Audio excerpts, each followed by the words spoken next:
Hey, welcome to Rugged. Young adulting's tough. I'm here to show you how to make it easy. You'll learn mindset strategies to help you harness your thoughts and your emotions in ways that help you achieve your goals. I'm Trey Tucker, so let's dive right in. I have a friend who he worked with me for a long time. He actually showed me how to do my job really well. He was kind of a mentor at work for me. And one day he started talking about when he was young, he met this girl and he was interested in her, so he asked her out. She said no. He asked her out 2 more times. She still said no.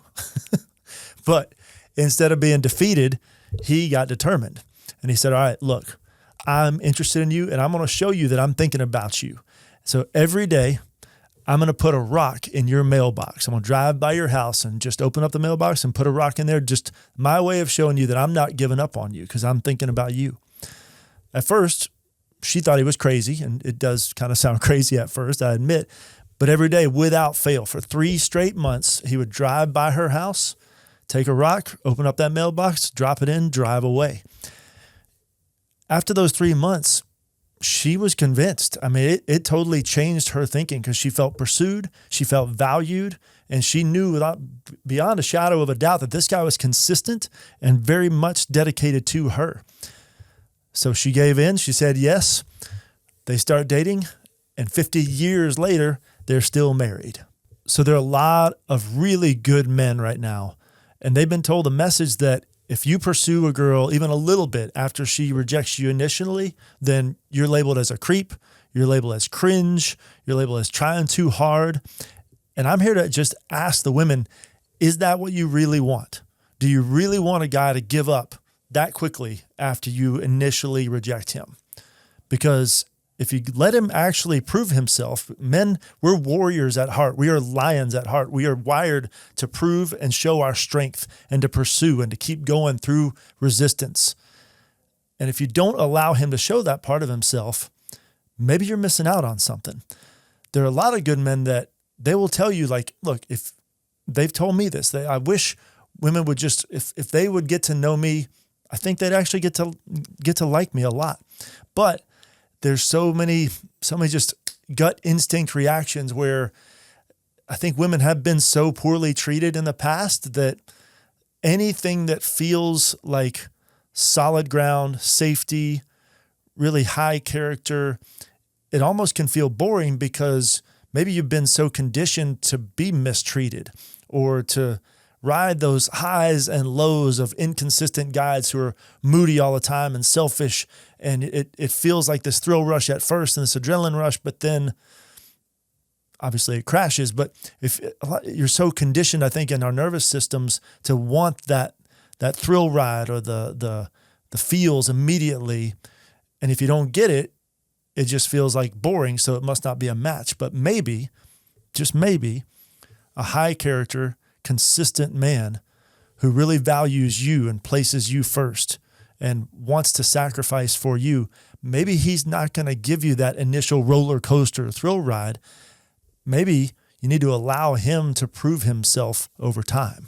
So I'm here representing guys and just saying, look, you're missing out on the chance to be actually pursued, to really feel valued, to feel what that experience is like when a guy says, look, above all my other choices, I choose you.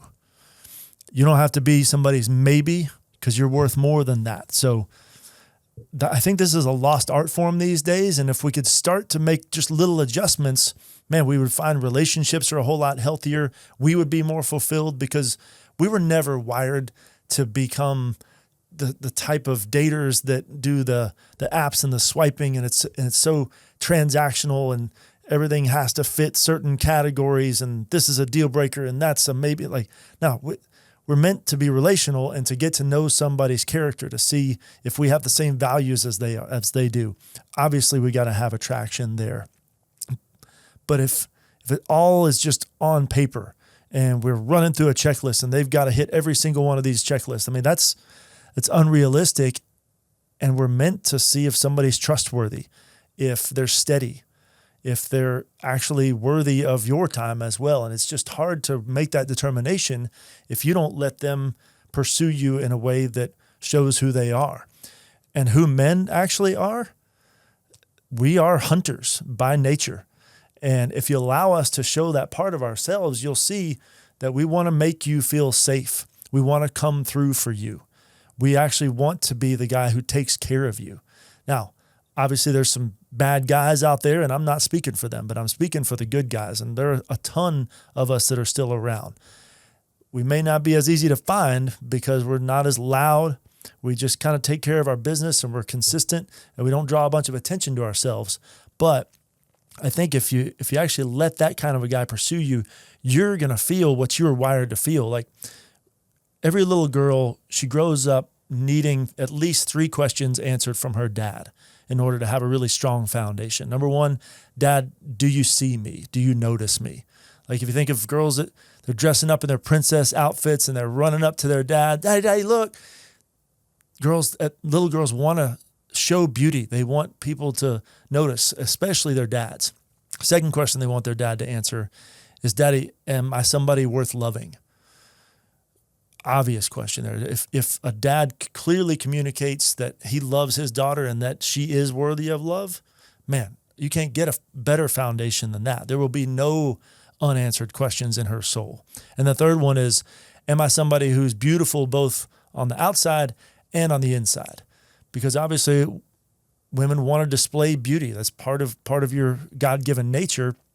But if you only think you're beautiful on the outside, or if that's only what people have told you, especially what your dad told you, there's still going to be this unanswered question about, well, yeah, but like, what about my heart? What about the parts of me that nobody can actually see? Is that also beautiful? And the dad is responsible for answering those 3 questions. If he doesn't, then a lot of times the girl will look to other guys, and there will just never be enough guys to fill those gaps, to make up for what the dad didn't do. But if you can work on that stuff in yourself, if you didn't get it from your dad, then you'll be in a place to really be pursued in a healthy way by a guy, because then you'll know how you deserve to be treated and what healthy treatment looks like, and you'll allow the guy the time and the space to prove that he's the one that can actually come through for you in that way. Another benefit of letting a guy pursue you after you tell him no is the value of mystery. We've lost mystery, and we have this magnetic desire for it. We're drawn to mystery, but I think we've hammered it out of our lives so much because there's uncertainty. I was on a date one time with a woman, and it quickly turned into a job interview. I mean, she went through, it's almost like she had this list of questions memorized, and there was no back and forth natural flow of the conversation. It was just like, what do you do for your job? How long have you done it? And, where did you grow up? It's just like, oh my gosh, like it was just one question after another. And there was just no real chemistry. It was literally like I was auditioning for a job or an acting role, just seeing if this was going to be a transactional fit. I think we need mystery because we're not wired to know everything. Part of the reason we have so much anxiety right now is we know too much. We get all the news coming at us. We get everybody's social media coming at us, and our brains can't process all that stuff. We're just meant for simplicity, and we're meant to not know and to be okay in the not knowing. But I think with that anxiety, I think our instincts might tell us that if we can just get rid of any uncertainty and be absolutely certain and predictable and sure about what's going to happen, then we'll be able to have peace inside. So we've now ripped everything out of society that has anything to do with mystery or uncertainty. I mean, for example, look at like Christmas presents or birthday presents. A lot of people, they want to be surprised. Like they don't want to give you a list of everything they want, because then it's just transactional back and forth. Like, I don't know, if you know me well enough, buy something you think I might like. And then we'll see, just the mystery of that, or waiting to open the presents. As kids, we were shaking the box just because we couldn't wait, because there was this mystery, and that mystery is exciting. And I think our quest for certainty has killed our excitement. Another way we've killed off the mystery is things like having our locations turned on, or texting or talking throughout the whole day. Because if you know every single thing that your partner has done all through the day, what are you going to talk about at the end of the day? We got to have some mystery of not knowing what the other person's doing and wondering what they're up to. And then the excitement comes when we get to actually come together face to face and talk about and tell the different stories back and forth. But again, that quest for certainty is like, I got to know exactly what's going on at all times, and I need to see where they're at and what they're doing and who they're with. And it's just checking in all the time. So I remember I dated a girl one time. We dated for a long time, and from pretty much the very beginning of the relationship, and I should have seen this as the anxious attachment that it was, but she wanted me to call her or text her every single hour. And this was my first real relationship, so I didn't really have a sense of like what's too much and too little and all that. So I thought, well, this must be normal, so I'll do it. And eventually, two things happened. Number one, the bar kept getting raised. So no matter how much I would reach out to her and text her and update her and call her, it was just never good enough. So I always just felt like I wasn't enough. I always felt defeated, which left me feeling frustrated because the more I tried, the less it worked. And then also, it started developing an avoidant attachment style in me, because every time I would try, in other words, every time I put myself out there and open up, I would just get met with rejection or pain or criticism. So eventually my nervous system decided, all right, we're just going to avoid. Like if this is how we get treated when we're trying to make an effort, no more. So I had no idea that was going on back then, but I had to really work through some of that stuff that caused me to be avoidant. And it was, I don't blame her. She was young and inexperienced too, but she just wanted to know that she could trust me. And she wanted to know where I was and what I was up to and whether I was thinking about her or not. She wanted to feel valued. And her own father wounds were such that no matter how much attention or affirmation I gave her, it was just never going to fix her or do for her what she thought it was going to do. But it's that same idea of like, there was no mystery. It was really hard for us to actually talk about stuff in person because she already knew what I had been up to all day and I already knew what she had been up to all day. And that brings us to another benefit of letting a guy pursue you after that initial rejection. And that is it's the chance to build trust over time, gradually. There is no way to know if somebody's trustworthy or not right off that initial instinct. And in fact, a lot of the guys who are charming and are really good with their words right at first, they tend to be the guys that aren't so trustworthy because they can then use that skill to keep on benefiting themselves at your cost in the future, whether it be through cheating or flirting or something else. So trust, I have a really good friend who said, having trust is like having gold. And if you don't have trust, you can't have any sort of a relationship, whether it's romantic or a friendship or anything, because that's the foundation. If that's not there, your nervous system isn't going to feel safe enough to let them close to you. So you're just going to have somebody who maybe you think is attractive and maybe you think is funny and they give you all the adrenaline and the ooey gooeys. But if you don't know if they're actually trustworthy, your nervous system is never going to actually feel safe and solid. And then that's going to put you back into some of those cycles of needing to know where they are all the time and always checking their social media and wanting the password to their phone and all the things that just communicate, I don't trust you. So if you let somebody actually pursue you, even after you initially told them no, they actually get the chance to show you that, now here's my character. I'm dedicated to you. I'm not making you one of my options that I'm just spreading my effort out about among all these other women. I'm focusing on you. And if you give that space to actually take hold in your nervous system, not only are you going to trust this guy, but you're going to be bonded to him in the most secure way possible. And you're going to have a storybook romance because he's going to get the chance to show you early on that he's all in.